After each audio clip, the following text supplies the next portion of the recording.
ভালোবাসা আর কষ্ট। ভালোবাসা সীমাহীন হয়, কিন্তু কষ্টের একটা সীমা আছে। আল্লাহ তাআলা মানুষকে ততটুকু কষ্ট দেয় যতটুকু সে সহ্য করতে পারবে। তাই যদি কেউ ভালোবাসায় দম বন্ধ করা কষ্ট পায়, সে কষ্টে হয়তো সে মরে যায়, না হয় সে পাথর হয়ে যায়। তাই ভালোবাসার কষ্টের মধ্যেও মিষ্টতা থাকা উচিত। তা না হলে ভালোবাসার উপর মানুষের বিশ্বাস উঠে যাবে। যে অপেক্ষা অপেক্ষা হলো মানুষের দেয়া মানুষের সব থেকে বড় শাস্তি। সেটা যে অপেক্ষা করেছে শুধুমাত্র সেই জানে। আমি কিন্তু কখনো তোমাকে অপেক্ষা করতে দেইনি, অথচ তোমার জন্য অনেক অপেক্ষা করেছি। বিচ্ছেদ বিচ্ছেদ অনেকভাবে হয়, সুখময়, দুঃখময়, তিক্তকর, আবার না জানিয়ে বিচ্ছেদ।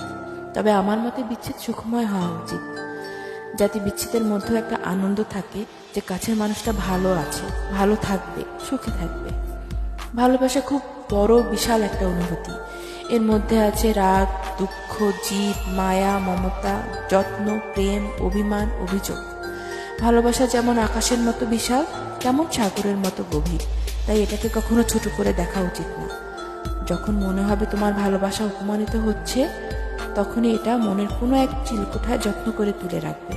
নিজের ভালোবাসাকে কখনো কারো কাছে অপমানিত হতে দিও না, এমনকি যাকে ভালোবাসো তার কাছেও না। আত্মসম্মান মানুষের না, ভালোবাসার থাকা উচিত।